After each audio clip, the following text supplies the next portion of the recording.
In today's video, I'm going to teach you how to change your Jobber password. This is a simple process that can be completed in just a few minutes. Whether you've forgotten your password or you're updating your security, these steps will guide you through changing your password seamlessly. Let's start with the first step, locating Jobber in your preferred internet browser. Open your browser and type Jobber in the search bar. You want to navigate to the official Jobber website. It's important to always ensure you're accessing the legitimate site to protect your account information. Once the website loads, you'll see the login portal. At this point, you want to click on the Forgot Password link. This is usually found right below the fields where you'd normally enter your login credentials. Clicking this link will initiate the process for password recovery. It's a straightforward step that sets everything into motion.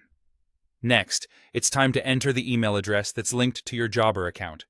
Make sure to type it accurately to avoid any unnecessary delays. This is essential because Jobber will send a reset link to this email address. Double-check for any spelling errors and ensure it's the same email you used when setting up your account. Now, once you've entered your email and confirmed, check your email inbox for further instructions on resetting your password. It might take a few moments, but be patient. If you don't see the email in your inbox, check your spam or junk folders. Occasionally, these kinds of emails can get mistakenly filtered out by email providers.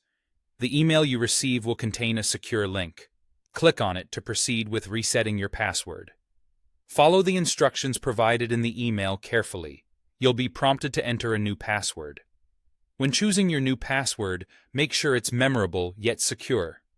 It's highly recommended to use a combination of uppercase and lowercase letters, numbers, and special characters. This enhances the security of your account and keeps it safe from unauthorized access. After setting your new password, return to the Jobber login page and try logging in with your new credentials. It's always a good idea to log out and log back in to ensure your new password works correctly. You've now successfully changed your password on Jobber. Remember, it's a good practice to update your passwords regularly and avoid using the same password across multiple sites. This simple habit can significantly enhance your online security. Thank you for watching this tutorial. If you found this video helpful, be sure to like and subscribe for more instructional content. If you have any questions or face any issues during the process, feel free to leave a comment below and I'll be happy to assist.